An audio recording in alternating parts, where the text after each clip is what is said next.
Welcome to Cinema Savants, your weekly dose of movie news, movie reviews, and the occasional rumor. With your hosts, Todd Vandenberg and Rob Steele. And coming up in this week's show, Disney news galore. Also an assorted Who's Directing What news and an even more bizarre cryptocurrency story. But this week we're also joined not just by Lee Vowell, but Ted Consonant. No, that's not right. Ted Hicks. Goes with Lee Vowell. But first, just to further complicate Todd's emotions, the Hershey Cookie Layer Crunch Vanilla Edition is not as good as the mint. These are the wrong notes. Black Panther. Wow. Black Panther set up all kinds of records. Fifth biggest opening of all time. Best opening for an African-American director. Yeah! And I'm going to screw up the previous guy's name. Is it Gary? I'm dyslexic, so putting two names like that next to each other piss me off. F. Gary Gray. F. Gary Gray, thank you. No I can read The Fate and the Furious, that's fine, but damn. Yeah. Previously at 98 million record, this one, what was it? I didn't write it down. $242 million. Which may or may not have tied with The Last Jedi. I've read that it beat it. I've heard that it's just below it. Right. Let's call it a tie. Can we call it a tie? Or is that bad of me? I don't know. Anyway, someone else can say something because I've run out of things to intro the show with. Talk about Black Panther. I know no you've ties. all seen it. No ties. It's like kissing your sister. Everybody's seen it? Everybody's seen Black Panther at this point? I mean, everybody. The four of us? No, I believe everybody has seen I think it. everybody has seen it. 242 million means enough people have seen it that we can talk spoilers without spoiling it. And if you haven't seen it, get off the couch and go. Yeah, exactly. I would also like to say that I think every community activist group and church and group home have also seen it. They showed it at my church, which is a group home. And you're a community activist. All right. I have this take on Black Panther, and I know that I think people have it wrong. Honestly, honestly, it shows that white people should have colonized Africa. I mean, when we leave them to their own devices, they start fighting each other. I mean, thank God for Martin Freeman's character coming in and saving the day. Wow.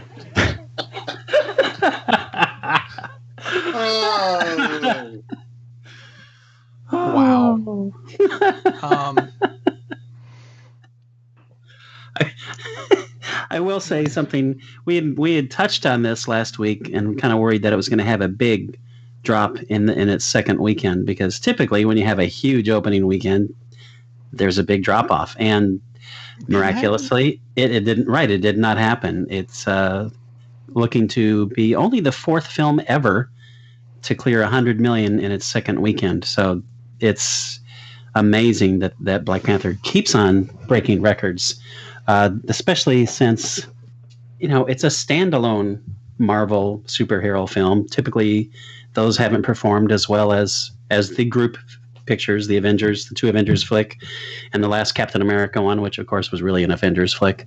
Yeah. So obviously there was a bit of pent-up demand for this story. And it's a great movie. Exactly. It's an exceptionally well-made movie. It's the really, biggest really Marvel good. opening behind the Avengers. Which is, yeah, and when you compare that to like Ant-Man, Doctor Strange, I mean, that's what it needs to be compared to, not the Avengers. Right. And it's, man alive. Incredible. If I could just, clearly I was joking earlier. It was really Andy Serkis that saved everything. But no, in all seriousness, I mean, one of the things I really liked about the film is that Michael B. Jordan is phenomenal in the film anyway. But his character, even though he's quote unquote the bad guy, he has some righteous anger. He's exactly just reacting probably wrongly that's what's driving him. But I like that it wasn't just like, okay, you've got this black and white, no pun intended, black and white bad guy who's just bad. I mean, Andy Serkis, it was just out for money, and his character is that. But Michael B. Jordan really is the bad guy, but he's not really.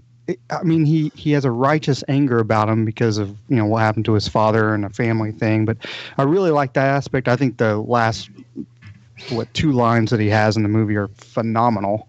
Yeah. I mean, I just thought the whole movie, all the actors were great in it. I mean, I thought the direction. And it was directed by a guy who had done Fruitvale Station, for instance. And I'm not talking about the racism. I'm just talking about the quality of the film. And I thought the film was.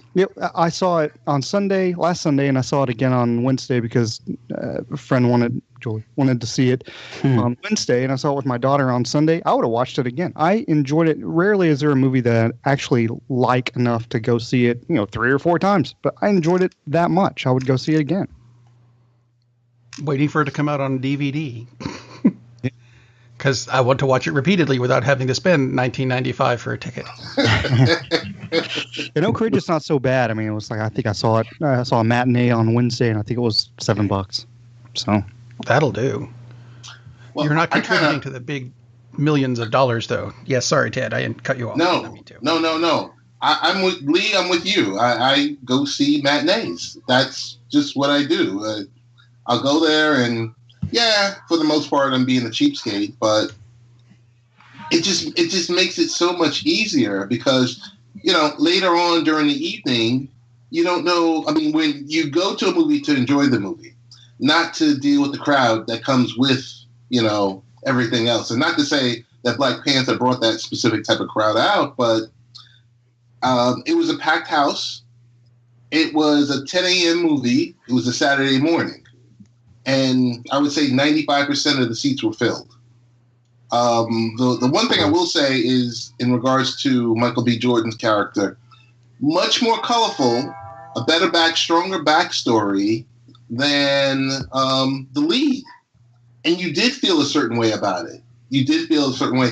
Once you understood his story, you said, okay, yeah, technically he's the bad guy, but based on his story and based on, I guess him feeling that he was wronged, or, he basically had, I guess he should have had, his shot at the throne, which he did, but maybe it should have went to him, based on what T'Chaka did to, his father and the tie-in with Oakland. To me, will it win an Oscar? No. Will it, probably be, the most popular box office of the year? Well, if it wasn't in a year that it was going against the Avengers, I would say definitely. But it's I think, hey, it will run a close second.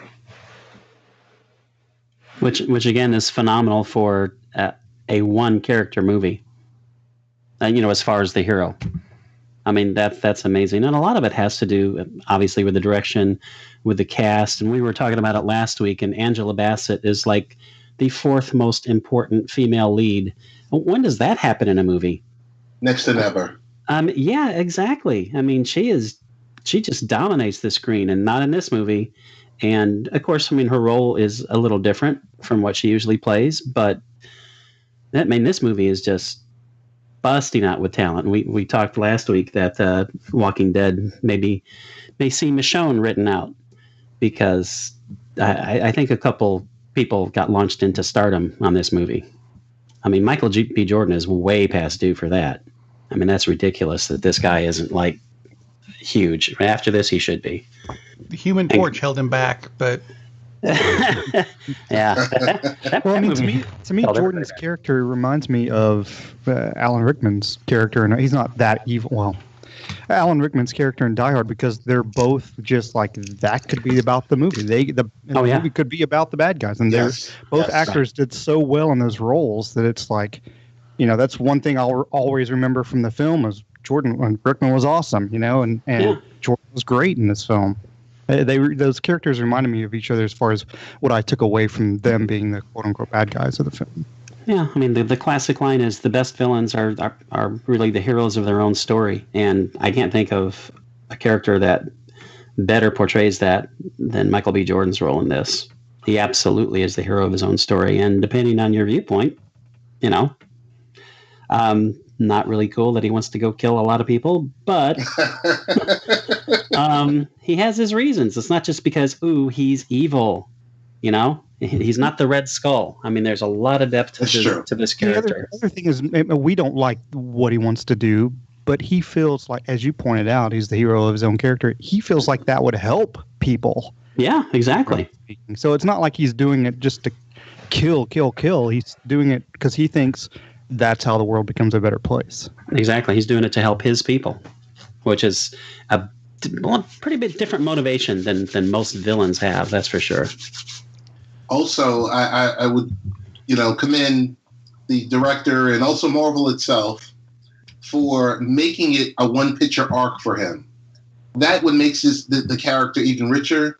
The fact that, not knowing, just there's sometimes you get that Loki type character that's spread across 2 or 3 or 4 or 5 films. I like the fact that one film, he's in, he's out. That works. Did want to ask you guys this. Now, this is Marvel's 18th consecutive #1 opening, and the the biggest opening for a film in February, which is not known for being a big movie month. If this movie had been released, say, over Memorial Day, would it have been a bigger opening? Why do you think they didn't open it over Memorial? Did you think did Marvel think, oh, it's going to make money, but it's not going to be that big a film? I do not know. I'm just throwing the question out. Well, it's a great question. Yeah, the early projections, they were talking about, 120 million. Well, the early projections were like, we're going to make 80 if we're lucky. Right. And then they bumped it up to 120. And that was literally within a month of the opening. They were talking about 120. And then every week it bumped up higher and higher and higher. Those pre-sales. Yeah. Pre-sale tickets. I have a feeling that they expected, good things from it, but they had no clue that it was going to be this. And frankly, I don't know if anyone at Disney Marvel had walked up to them 2 months ago and said, hey, you know what? This is going to open bigger than the Avengers. Probably would have been fired and then put in an asylum. Because why would you think that? I just think it seized the moment. Seized the moment. Black Panther, Huey P. Newton, great book. Hold on, I just sprained my arm for patting myself on the back. I think if you look at it, the Afro-futuristic type film, the fact that it's opening, I mean, come on, let's put 2 and 2 together. It's opening during Black History Month. Right. The culture of the film, everything that's been about it, I think this was the month to open it. It's, I guess historically it's a soft month to open, to release a film. And you got to also look at the competition. What was it going against? So you weigh everything in there. People were pumped up. The trailers were basically kick-ass. And, the cast is also top-notch. And I will say this, that Marvel put everything into this film that you could expect to see in a Thor, Iron Man, or Captain America. That's what made it that much better. And, you look at Panther and he's like, oh, he's a second-tier type character.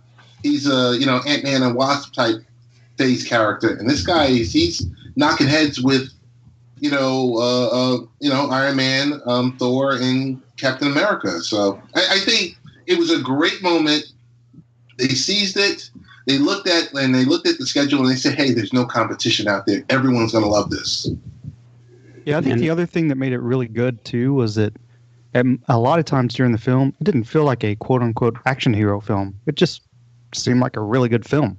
Right. It wasn't like you didn't need the action hero. It was just the storyline was good enough on its own. Yeah, I mean, it's a solid drama. You're right. I'm just looking at the box office. It made $5 million less in opening weekend than the Avengers did on 300 fewer screens. Wow. That is pretty freaking incredible. That is. So, I'm extremely. I think we all pretty happy that a film that's centered around black characters is able to do this well, especially since it has a black director. I mean, I think finally, after Patty Jenkins kicked ass last year with Wonder Woman, and now Ryan Coogler this year with Black Panther, I think they can stop this crap about, well, it's only a boys' club, and, the leads have to be white males, and the directors have to be white males. I think they finally shredded that, and it's about time. As long as they keep it up, yes, I'll agree. It's true. Although I do have to say, I saw one really insipid comment. Some conservative blogger said, why did it have to be a Black Panther? Why didn't people rally around Catwoman when that came out? Oh God! Oh, well, what was that quote you saw about Catwoman this week? the one of the co-writers said it was a piece of excrement, and he was one of the co-writers. That's a hint. Yeah, there's a reason that people didn't rally around Catwoman, because it's not a good movie at all. It's a piece of crap. No one's going to rally around that. I think the only thing it had in common with the character was the name. And gender. Other than that, it's a horrible movie. It is. I mean, there are worse movies out there, but they're pretty damn bad. I mean, people rally around great movies. Black Panther's a great movie. So let's see. What other are we done Black Panthering and move on, or it just seemed to keep going? Look at all the Black Panthering we're doing. I mentioned it tied with The Last Jedi as biggest opening weekend. Last Jedi is coming to home and streaming services on March 13th, which is 2 weeks from now. All right. The turnaround on that has gotten to be ridiculous, though, hadn't it? Yeah. Anyway. Kind of takes away from it, doesn't it? It does, a little bit. Why go to the theater if 2 months from now I can take it home on a disc? Right. Unless it's the kind of film though that you would enjoy bigger and a bigger screen. Right. But yeah, I mean, you guys are right. It's like, why would I take my family to a movie and spend $60, $75 or whatever when just on popcorn? Yes. Yeah, exactly. Yeah, and then like a month later or 2 months later, it's going to be like, we can watch it from home. If we have a good enough home, stereo system, it's going to be just as good. So. Yeah, exactly. I mean, you sit at home with your 55 or 60-inch screen, and you're sitting 10 feet away. The image is just as big as if you're at the movie theater, and hopefully your feet aren't sticking to the floor. That's what I always tell her. I mean, I'm sorry. What were we talking about? Oh. Okay, moving on. This Tuesday, Sebastian Stan and Karen Gillan are going to be on Good Morning America. And so a lot of people are expecting the second Avengers trailer to drop then. Which I've heard this week, every character in Black Panther that lived is going to be in the next Avengers movie. Wow. So it's not as if that cast was big enough already. Now it's... Wow. If you thought... Now there's a good thing to having the end credit thing in an Avengers movie, because by the time you sit through those credits, it'll have been like in another movie. That's true. And you're ready for another thing to come on. Wow. I have some non-Marvel or Star Wars Disney news. Really? How is that possible? I don't know. They have other things. I didn't. Anyway, they're rebooting the Muppets again for the Disney specific streaming service that's coming later this year, early next year, eventually someday. Are you guys hoping that they go back to the 1970s version? This is a series, the Muppet series. It's supposed to be a Muppet series. Okay. As long as they get rid of that little... I didn't like the shrimp. When they... Wait, wasn't it just on TV like a couple of years ago? I don't know. Rob said I didn't like the shrimp, and then it immediately says Lee. I don't know how to feel about that. But,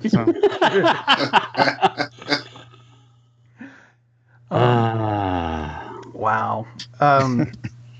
Skipping Muppets then. So the other Disney story, Todd sent this to me actually. Disney's lawsuit with Redbox Mm-hmm. I'm going to let Todd take this one because he probably knows more about it than I do. Oh, yeah. Basically, Redbox several months ago started selling the digital codes. When you buy the Blu-ray DVD multi-pack and it's got the digital code, well, Redbox started selling those codes. Disney filed suit saying that no, those codes can't be resold. Those are for the original purchaser only, and took them to court. And the initial finding was that, no, actually, that's property of whoever buys it, and you can do whatever the hell you want with it. Disney may have pushed themselves into a bad spot because this may have further implications for as far as film rights, things of that nature. So they may be sorry that they sued over this. I thought the whole thing was ridiculous. Is like, why would you care that Redbox is reselling the code? They bought it. I resold some at my yard sale.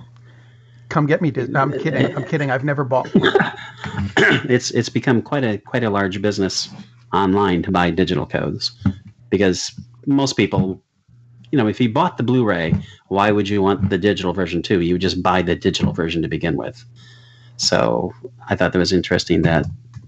But when so here's my question: like when these movies come out, let's say when The Last Jedi comes out, and I buy the Blu-ray pack, doesn't it usually also come with a digital code? Yeah, usually. And that's so, like, if you want to put it on your phone or your tablet, and sure, so you can do that way. But a lot of people don't want it. So, and in Redbox's case, what are they going to do with it? So, what they've been doing is selling the codes. Apparently, Redbox tried to work a deal with Disney to purchase rights directly, and Disney decided no. So they just went and did it anyway. They're buying them wholesale, and they're turning around and selling these. And yeah, he argued that Disney is misusing its copyrights. So Disney could actually wind up being in a bit of trouble with this situation, as opposed to, haha, we'll stop you from selling something that you legally purchased. Don't understand why they had a problem with that to begin with, but because people wouldn't be buying the digital copies from Disney. Disney doesn't make the money, man. By the way, according to CNN, Disney has just bought Redbox. So no doubt. Wouldn't be surprised in the slightest. Not the only lawsuit we had this week, though. This one just came out just before the Oscars for convenience purposes. A guy named David Zindel is claiming that his Pulitzer Prize-winning father, Paul Zindel, wrote this play called Let Me Hear You Whisper. Now, let's see if this sounds familiar. According to the suit, the 1969 play, quote, tells the story of a lonely janitorial cleaning woman who works the graveyard shift at a scientific laboratory that performs animal experiments for military use. She becomes fascinated by a fantastic, intelligent, aquatic creature held captive in a glass tank. Does that sound like anything else? Is that Black Panther? No, I'm just kidding. Sounds exactly like Black Panther, indeed. It's Dunkirk, damn it. No, yeah, The Shape of Water is, it was hit with the lawsuit and everything. Who's a Guillermo del Toro directed Shape of Water and said, I have never heard of this play. I've talked to my peeps and they've never heard of this play. Not sure what's going to come out of this, but hey. Apparently they turned it into a TV movie, which came out in 1969, and it was written by Mr. Zindel. A scrub woman attempts to rescue a dolphin who will talk to no one but her from a research laboratory. That's a little bit different from... it doesn't say that she decided to have an affair with a dolphin, so I think bang it in a bathtub. That was I think it's something of a different story there. I mean, this is much more of Creature from the Black Lagoon. Yeah. Unless there's a cat in the lagoon, then it's Creature of the Black Panther Lagoon. This really doesn't sound. I mean, in some ways, there's okay. Similarities, but there's similarities, but that's hardly the same story. Yeah. Be interesting to see how this works out. And it's also interesting that it came out just before the Oscars. So, is this going... They've already done the voting, though, haven't they? They have, yeah. And from what I've seen, Shape of Water is not like it's like 5 to 10 or 5 to 9, however many movies. Like it doesn't seem like it's going to win Best Picture anyway. But yeah, the voting's already been done, so I don't think that really affected anything as far as the voting. Good. So there. Let's see what other stuff we have this week. Andy Serkis is directing a movie. It's an adaptation of Rudyard Kipling's The Jungle Book, because we haven't had enough of those movies. They said that this version has been rated PG-13 for intense sequences of action and violence, including bloody images and some thematic events. Oh, you mean it's The Jungle Book? How about that? So far, the title of this one is not The Jungle Book, though. They're calling it Mowgli. Oh, okay. Because that'll make it go over better. Makes sense, but you have to know who Mowgli is. I'm wondering how many marquees are going to have it misspelled. All of them. Mo-Gill? What? Ran over the head of the CSIs in Las Vegas with a lawnmower. Okay. Director news. Joss Whedon is off Batgirl. Hang on, let me rephrase that, because this is not a Me Too story. Oh. Been saving that all week. Thank you. Thank you for the rest of the show. Sounds like an extension of the Killing Joke film that they did. Anyway. You're not that far off. Anyway, he says he didn't really have the story that he thought he did, and he's failed, so he's not doing Batgirl anymore. That still came out wrong. He is not doing the movie entitled Batgirl with that character anymore. There's not a good way of phrasing this at all, is there? No, there's not. No, and yeah. So we'll just move on to Christopher Nolan, who says he's not doing James Bond 25. Danny Boyle is, which they said originally Boyle, who's a friend of Daniel Craig, and he's got Barbara Broccoli and Michael G. Wilson on board. And so he's getting John Hodge, who wrote Trainspotting 2, to write James Bond 25. You guys have any comments on a Danny Boyle Bond movie? I think Boyle and I like both those directors, and I think either one of them directing it makes a good Bond film. I think Danny Boyle is. I've seen probably 90% of his films. I guess I think he's versatile to do enough to make it a great Bond film. So yeah, I'm okay with it either way. Boyle does. He's got some. I can definitely see where there would be maybe a little bit more. Not depth. I mean, Bond's a Bond film. It doesn't need that much depth. But I can see maybe carry a little bit more weight. But Nolan or Boyle, I mean, that's like a win-win either way as far as I'm concerned for a Bond film. Yeah, I agree. I'm sad to hear that Nolan's not doing it, because Nolan makes these big, amazingly cinematic movies, which is good, because if you're making a movie, it's nice that it's cinematic. But Boyle, to me, strikes me that it might be a little more personal and grounded, which would be awesome. So actually, I'm actually kind of happy about that news. I mean, Nolan would be great, but I think Boyle actually could even deliver something even better. I think that's pretty cool. I like the idea. And now, for complete lack of a segue, actually, because here's an idea. I'm glad they didn't get anyone who is going to annihilate the movie. Annihilate? Wait a minute, Todd. Didn't you see a movie this week called Annihilation? Ooh, lovely. That was smooth. That was very smooth indeed. That was horrible. I'm going to hide under my desk. Yes, I saw a film called Annihilation this week. Well, let me just mention a box office first. We've been talking about box office a lot for Black Panther. I happened to catch Black Panther on a Friday morning show. I got a 3-hour lunch from work so I could go see it. Thank you, Janice, again. We'll make sure to tag her in the notes. Yes. So this was a 11:30 a.m. screening, and the theater was, I'd say, 70% full on a Friday morning. And this was a school day, by the way.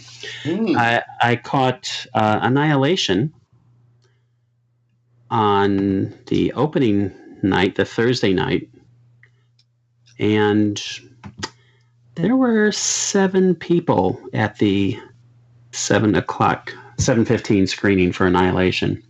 That's probably why Black Panther. See Black Panther. Yeah, that's probably why Black Panther is going to make a little bit more money than Annihilation, which is kind of sad because not that Black Panther's making more, but it's sad that no one is going to see Annihilation because it's a really, really good movie. I think what's hurting the box office is, well, the same reason that the Paramount has kind of dumped it. They've given international rights to Netflix, and as opposed to distributing it themselves. And I'm not positive, but I believe I heard that Netflix will have it on in 6 weeks. Talking about a fast turnaround. Wow. Yeah, talk about fast turnaround time. Now that might be just internationally, which would make more sense. But Paramount didn't have a lot of confidence that this would be a big box office smash because it's a little bit more of a cerebral type piece as opposed to just an action picture. And a lot of times the deeper science fiction films, like almost always, don't perform that well at the box office. And there's a lot going on in this movie. Basically, it's a weird area which nobody knows why or how, but this odd area has basically been taken over by something. I mean, alien presence, they don't really know, but there's this weird shimmering barrier, and that's what they call it, the shimmer. And they've had expeditions who've gone in, and basically like one person has come out from these previous expeditions, and he's really screwed up. He has major issues, health issues and mental issues. So they send in another expedition to go in, and you're kind of like, why the hell would you go in? But, they go in. And odd things start happening to them, both physically, which makes for the action parts, which are there's some interesting creatures in the movie, and psychologically, and that's really what the movie is about. So you have to pay attention. It's one of those movies that you can't just go in and, wait for the big bursts of color and the explosions and go, ooh, wow, and, wait for Sylvester Stallone to come around with more explosives or something. So what's going on is more in the head of the characters. And sometimes that can be a little bit difficult for some audiences to follow. Some audiences, meaning, the people who wish Martin Short was still a major star, for instance. Ouch. It is. It's a really, really good movie. It's not the kind of movie that ever would have made a lot of box office. In that way, it's funny because it reminds me of Arrival, because Arrival is also much more like an internal movie, but that actually did really well at the box office. Great Charlie Sheen film. Indeed. Exactly. The great Charlie Sheen film. Anyway, Annihilation is a really good movie. If you like thoughtful science fiction pieces where they don't give you all the answers and you have to kind of figure out what's going on, and like 2001, you have to figure out what happened, this is your kind of movie. And if you don't like those kind of movies, you will be really pissed off that you spent your money to go see this. So don't worry, it'll be on Netflix soon. Yeah, exactly. It will be on Netflix soon. It has a lot of good action sequences. The actors are all really good. It's unusual in that the leads are all females. I don't know. Maybe that's really why Paramount was worried. Who knows? Although why they would have been after what we've been talking about today, right? Doesn't make any sense. I really think it's much more just because it's a slow, more thought-driven piece rather than action. So I think that was their issue, not having a lot of confidence in it. But it's definitely a really good movie. And eventually, probably not too long, you'll get to see it on Netflix anyway. Yeah, so let's see. That's an American-made film, though, and I know Lee likes his foreign films. So I watched a movie for you this week, Lee. It's called The Foreigner, which is not at all a foreign film. Jackie Chan? Yeah, it's billed as Jackie Chan versus Pierce Brosnan's James Bond. Yeah, I've heard that somebody's not in it as much as I haven't seen it, but somebody's not in it, right? As much as they seem like they would be if you watch the trailer. Both of them seem like they should be in it constantly, and yet they're not. That's weird. I mean, it's kind of Jackie Chan versus James Bond, but there's a lot more to it. Short forming the story, Jackie's daughter is killed in an IRA bombing in London, and Pierce is a government official that works in Ireland who used to be part of the IRA. Which is exactly why I didn't see I just want to point that out. It's exactly why I didn't see the film, because I could tell by the trailer that they're saying something anti-IRA about it. So I was like, I'm staying away from this, because I know Brosnan himself is Irish. I'm sorry, I'm cutting you off. But that kind of irritated me when I watched the trailer, so I purposefully stayed away from the movie. But it's the new IRA with fewer calories and a new great taste, or some. I don't. Anyway, continuing the plot, Jackie wants to know who it was that did the bombing, so he basically harasses the crap out of Pierce Brosnan until the whole conspiracy is uncovered, and Pierce may or may not be a part of it, and it may be his son. No, it's his wife. No, it's his daughter. He doesn't have a daughter. Well, then it's not her. It's somebody else. Whatever. I was expecting this movie to be, honestly, a bit more fun than it was. So I saw it was saw it was directed by Jackie Chan. But it's a lot darker than your ordinary Jackie Chan movie. And I don't know if it's because he's going to be 64 in a couple of months, but it was a good movie for what it was, but I was a bit disappointed. Because my favorite Jackie Chan movies, right, they have humor in them, but I don't like the comedies. Like Shanghai Noon and Shanghai Night or Rush Hour. I didn't like those. Although Chris Tucker says a Rush Hour 4 is happening, so for those of you who like those, good news for you. I like things like the Super Cop series, which is a series. There's like 4 of them. Or Who Am I, which I'm going to review at some point, because that was a really cool Jackie Chan movie. But they have a serious plot to them, but there's also humor involved. You know, they're not as dark. This one got kind of not Batman or Blade Runner dark, but dark enough. So basically, if you like dark spy thrillers with some martial arts thrown in, then this is the movie for you. If not, I'd still skip the Emoji Movie and move on to Annihilation, which will be out in about 6 weeks. Yeah, The Foreigner, I'll jump. Also, when I watched the trailer, besides the whole anti-IRA thing, the vibe I was getting, and I'm very proud of my Irish ancestry, I'll just say that. But I also thought, it feels like maybe at the end of the film, it should just immediately segue into Liam Neeson Taken film, because that's exactly what it looked like to me. But I don't know if it was anything like that or not. There were bits and pieces, except the daughter is not able to be retrieved because she was, kind of blown up at the beginning of the movie. But there was a lot of it to that. Jackie goes to visit Pierce in his office and says, I want to know the names. Here, have some money. Give me the names. I don't know the names. You'll have to come back later. Oh, fine. And so he goes downstairs, builds a bomb, and sets it off in the guy's bathroom. Not enough to, blow up the building, but enough to make it, ooh, earthquake. No, the little Chinese guy just blew up your bathroom downstairs. I guess I better give him names. There was a scene like that, and I'm kind of like, but it wasn't, that sounds funny, and we're giggling at it now, but you watch it in the movie, and you're like, that wasn't meant to be funny. So, take that for what you wish. It's one of those kind of movies. I'm curious. Where can I see it again? It's on Netflix now? I think it is. Oh, okay. Where do you stand on Rumble in the Bronx? Just curious. Asking for a friend. That is one of the borderline movies, because it had a lot of extraordinarily silly humor to it, but it also had an overlying serious plot. So there are parts of that movie that I think are awesome, and I think all of his, the stunts that he does himself, which are, let's see, all of them, are impressive as hell, and certainly nothing I could ever feasibly conceive of myself doing. But then when it gets to let's throw in some silly humor that's from a National Lampoon movie, and you kind of go, we could have done without that scene, in my head. But, I have Rumble in the Bronx. It's in the living room with all the other DVDs. And I like it. Yeah, it's like I said, Who Am I is my favorite one of his. And we'll get to that movie eventually. Yay! But let's see. You know what? Let's stay in London and move on to another story. Doctor Who.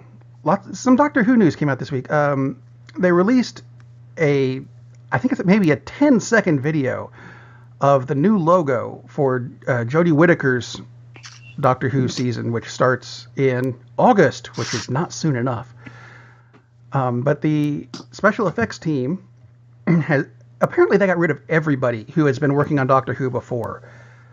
Chris Shinball is now in charge of the show. The FX team is the guys from Altered Carbon, which was it last week you talked about that?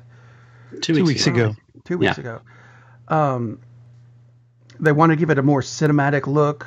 Murray Gold is not doing the music anymore, but they didn't say who they replaced him with. The theme song will be about the same. Go figure. It'd be sad if it wasn't.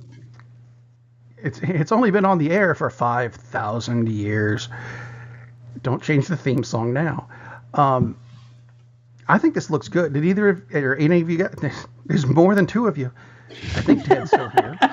Did you guys see the new cinematic look? No, but I have a question about it. So one of my daughters really likes Doctor Who. I have not really I think I've seen like 2 episodes, and I apologize for that.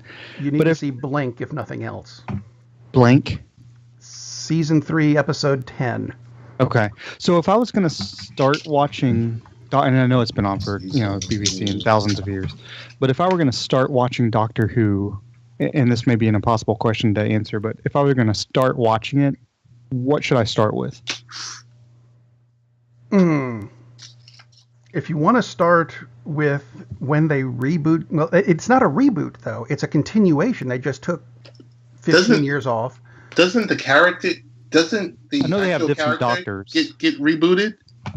Yeah. Okay. Oh, okay. The Doctor regenerates. And yeah, well, the reason they did that originally, the original Doctor Who, William Hartnell, I think he was 84 when they started the show, and they didn't expect it to run that long. So 3 years later, he's 87. I'd like to retire now, please. Thank you. So they came up with the idea that since he's a Time Lord, he can regenerate and get a whole new body and attitude and costume, and they changed him to Patrick Troughton. And then when Patrick got done, they said, no, we're going to change him to John Pertwee, so on and so forth.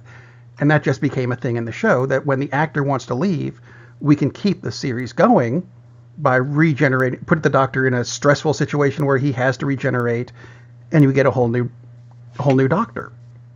Which I think is a brilliant idea, rather than the soap opera, the part of Bob is now being played by Steve. They actually, they make a fairly big deal about it, which I think is kind of cool. But where to start? If you want to start with when they started again in 2005, actually start where they started in 2005. But if you want to go back to the old ones, you have to go back to 1875. You're not kidding. I would actually probably start with the Tom Baker series. He's actually the longest running Doctor. He's the one with the scarf and the one with the scarf and the teeth, big curly hair. Tom Baker. Okay. But the 2005 is a good place to start, I think. You said season 3, episode 3? Episode 10, right? When they started up again, the numbers reset. So the episode I mentioned, which was Blink, is season 3 of the new series. Right. Oh, okay. So that's 2008 or something like that. 10th episode. It's a David Tennant episode, and it's one of those weird ones. When they restarted the show, they're 13 episode seasons, and usually episode 9 or 10, the Doctor himself is rarely in it. And this is one of those episodes where the Doctor is in it for maybe 3 minutes. But I will tell you this, for the episode Blink, do not watch it by yourself at 3 a.m. with the lights off. Or with children. Or with children. It is very scary. And actually, next time you're on the show, you will have watched it again, and I'll tell my Blink story with this, because it's damn funny. Okay. And right now, it wouldn't make sense because you haven't seen the show. So that's homework for everybody.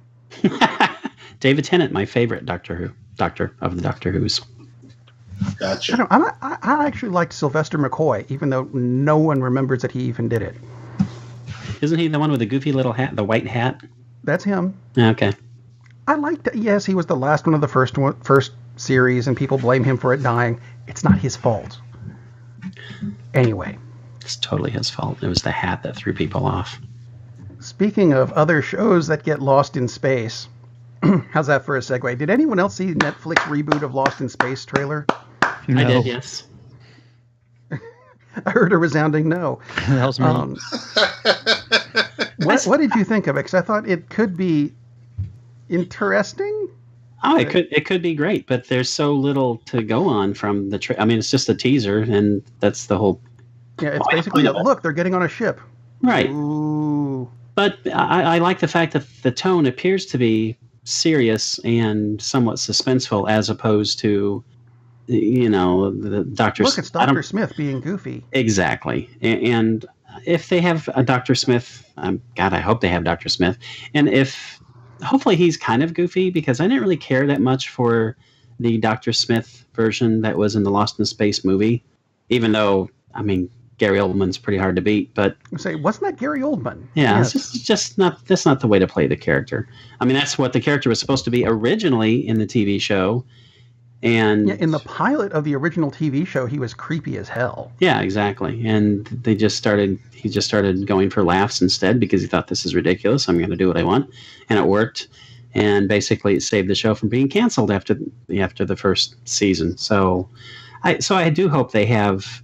Maybe not as broad as Dr. Smith was in that, but that would be good to have some comic relief, because that's not a bad thing to have in any TV show or series, which we talked about. Again, let's get back to Black Panther.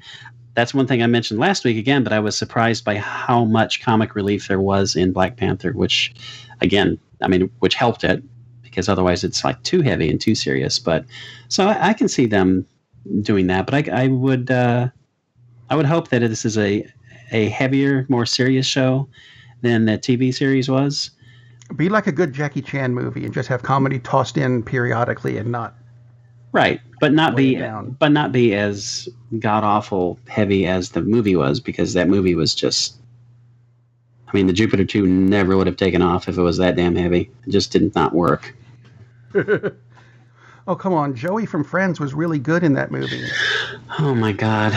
Yeah. Why do I remember him being in that? The only good thing about that movie was the fact that Billy William Mummy was in it, and that was fun. But other than that, it was like, God. No, Oldman was cool, but that character just doesn't fit that story. Bill Mummy was really good in Babylon 5. I don't know if you ever watched that or not. That has to go on my list so I can come back on the show. Yeah. Extra homework for you, young man. Speaking of things that are also really, really old, Sonic the Hedgehog is getting a movie next year. And they just signed a big deal with, I think it's Paramount, to make this. Sonic the Hedgehog came out in 1991. So isn't this movie like 28 years late? This is a live action film, though. It's actually just a documentary of a hedgehog. It just curls up. You have to scratch its belly and he opens up, and that's the plot. Did anyone else pick up on the fact that Rob just finishes speaking with me and then says, speaking of things really old? Yeah. Nice. Well, excellent segue, but yeah, Comment about Lee being I was talking about Lost in Space. Lost in Space. Okay, how's this then? Speaking of things I thought was dead. They announced this week a new song for the Wrinkle in Time movie done by Sade, who I thought was dead. Wow.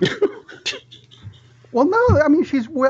I actually read this. Let me find it again. Here we go. She has released a whopping 2 albums in the past 25 years. And she looks exactly the same she looked. She's been 25 years Clark ago. Effect. She's been busy. She's just 50. She's only 59 years old. She's been moisturizing between albums, doing nothing but moisturizing. Ugh. Wow. Anywho, moving on, I guess. Let's see. The forthcoming and often delayed Nightwing movie. They have a director, Chris McKay, who said he's looking forward to doing it. But you know what? You've put it off so long. I'm going to go off and do a Dungeons and Dragons movie. So make of that what you will, I suppose. It can't be any worse than the film version they did in 2000 with, who's it, Marlon Wayans and Justin Whalen. Am I the only one who watched that? Yes. And went, oh my God, that was horrible? He's pretty sure you are. Okay. Rob, was that Blank Band? Was that what? Was that Blank Band? No, it was a Dungeons and Dragons movie. Oh, okay. Sorry. Same actor. Blank Man, I think, was better. Ooh. Which, brace yourself. Not that hurts. Not good. All right, let's see. We've got some casting news this week.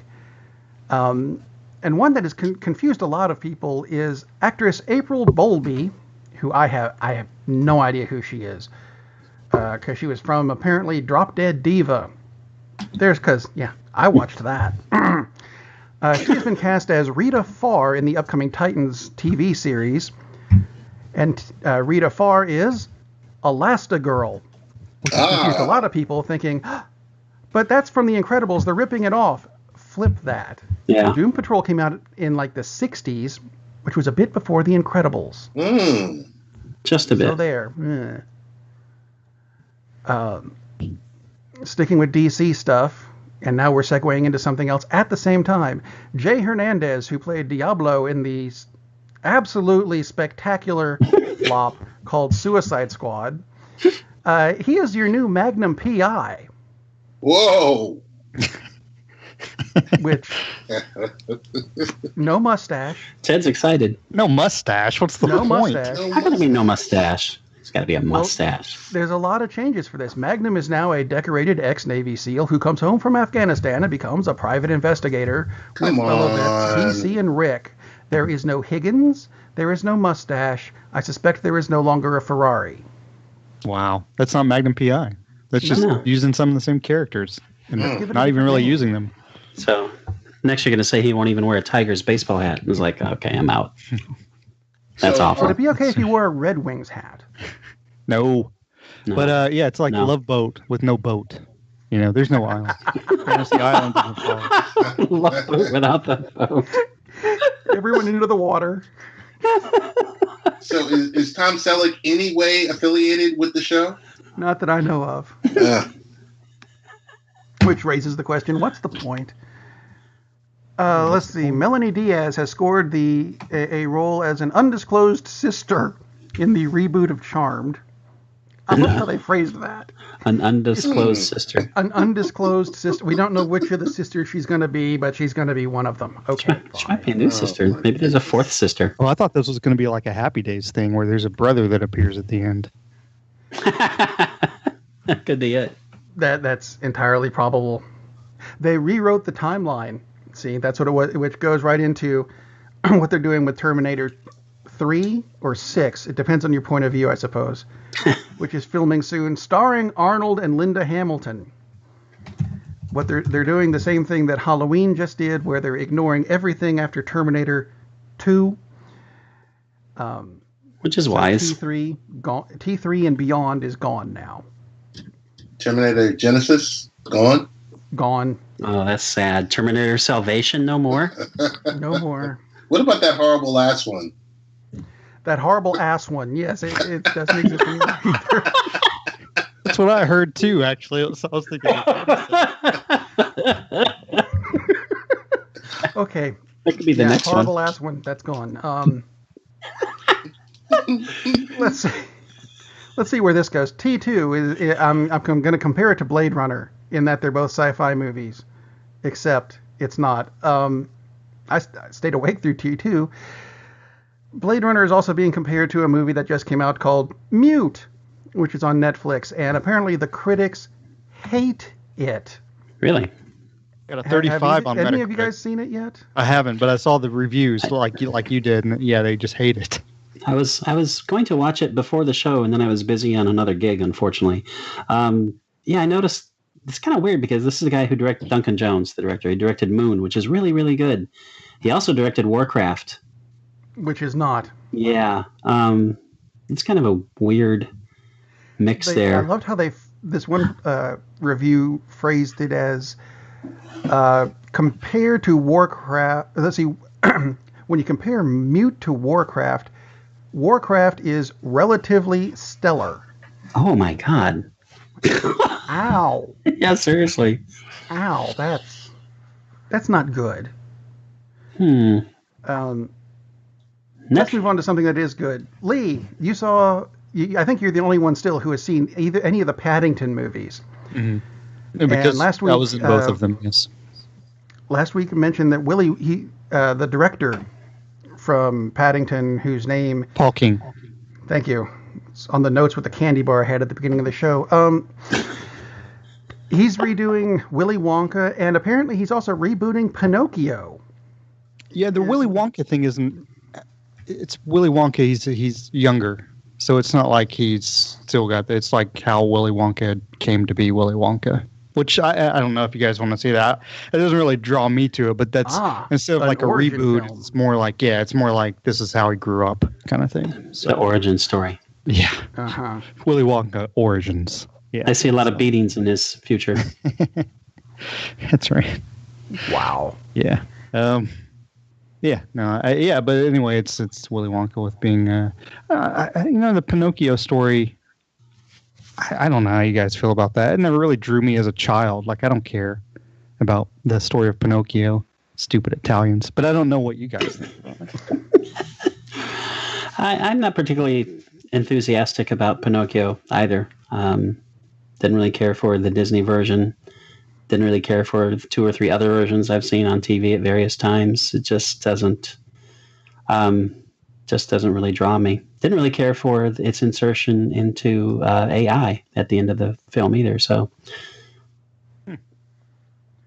did nothing. Ted, comments, questions, nothing. Concerns. Next. Okay, he is still here. Wow. Next. All right. So this one, I'm not real sure what to make of this. They're doing Fox Searchlight and Devon Franklin are set to produce a film called Flamin' Hot. I thought Fox got sold. Well, kind of. I'm just passing the story along. Wait, you mean the Cheetos biopic isn't about Trump? This is the Cheetos biopic of a guy named Richard Montañez, who rose from humble beginnings to create a food phenomenon. And I wanted to ask you this because I didn't understand it. I'm going to quote from a Dark Horizons news story here. He came up with the idea to create Flamin' Hot Cheetos, transforming the Frito-Lay brand into a pop culture phenomenon and disrupting the entire food industry in the process. I've never cared for Flamin' Hot Cheetos, nor have I noticed that Frito-Lay is now a phenomenon in the food industry business. Yeah, I'm pretty sure that's false. Did I miss something? Pretty sure that's a little bit of hype. What's funny though is that hold on, Frito-Lay does, and I'm not saying Frito-Lay is great, but they own so much crap that you probably don't even know is owned by Frito-Lay. It's hard not to know to buy something by Frito-Lay whenever you go to the store. But is that due to Flamin' Hot Cheetos? That's what makes the greatness of Flaming Hot Cheetos, which is I was about to make an off-color remark. I won't do that, but. Oh, you totally should.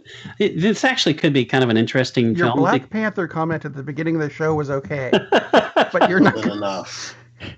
Yeah, but that was a joke. This would have offended several listeners. Not really. Several? Only several? All San several. Francisco. The San Francisco characters. The Flaming Hot San Francisco. No, go ahead. No, that's it. That was it. That's all I got. Apparently, this was a janitor at Frito-Lay who invented it. Now that makes it interesting. See that? I'll give you that. It just threw me off that.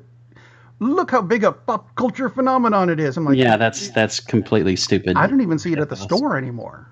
Oh yeah, you still see them at the stores. You just got to go to the right stores. Okay. But yeah, that's a little bit of ridiculous bit of hype. But the fact that this was not someone who is, one of their flavor researchers or whatever the hell they call these guys. I'm sorry, research chefs and food scientists. That's kind of cool. But yeah, it's not really exactly a cultural phenomenon. That's a bit stupid to say that. Did you know there were icing-filled Chips Ahoy cookies? Yes. Doesn't that sound like an awful idea as well? They should make a movie about that as well. Well, what's really cool is that Tide Pods are now coming out in red velvet. So that's what I'm looking forward to. I mean, I snack on them all the time. Yeah, totally. It really cleans me out, if you know. That was excellent. It's interesting that at least 2 members of Congress have introduced legislation to restrict the sales of Tide Pods or possibly even ban them when there are other things going on in the country that they choose not to do anything about. Anyway. Are you referring to guns? Oh, sorry. Did I bring that up blatantly? I would never say that. Yeah. On this show. Okay. I've got one story left, but that's what we're quitting with. Do you guys have anything else you want to add to the show? I've had fun. Okay. I'll say this: I'm got 2 more Best Picture nominees. I'm gonna see them both on this coming Friday, I believe. And then for the first time in my life ever, I will have seen all the Best Picture nominees. Really? So, and of course, the Oscars are next Sunday, right? So That's pretty good. I'll be prepared. Yeah. Coming in, And they've all been good. good. We'll do an Oscar show next Sunday. And make sure Lee reviews every single one. I'll sound like a college basketball coach. I'll have no voice by the end of the show. It'll be great. And I saw this other one. That's stuff. Anyway. Suffer. All right. Wanted to leave with this one because this is the least intelligent story in entertainment I saw this week. Cryptocurrency is a big thing now with Bitcoin and whatever. There's a new one, and I'm going to try to pronounce this, and it's going to come out wrong, but there's a reason. They're calling it Bitcoin 2 Gen. Basically, it's Bitcoin with 2 eyes next to each other for no reason. And they've got a spokesman because everything needs a spokesman, and the spokesman for Bitcoin 2 is Steven Seagal. Oh my God. Well, that inspires confidence. Wow.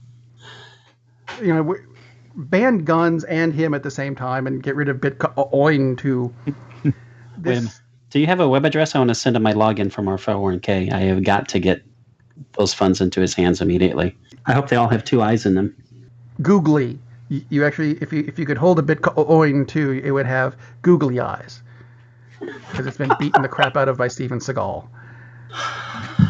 I think that's enough for this week. So, Ted's not dead. Awesome. Mr. Ted weighs in with his pronouncement. Wow. That's it for this week, folks. That's Ted Hicks, the quiet one over there. That's Lee. He talks a lot, which is good. That's Todd. He's normally on the show anyway, and I'm Rob. Good night, everybody. Later. Captain, we're losing power in the warp engines. I think we should be leaving now. I'm going to go home and sleep with my wife. And on that unusually harmonious bombshell, it is time to end. I am very disappointed! Man, we have a weird job. It's shameful, but, it's a living. And like that, he's gone. Darn, that's the end. Leroy!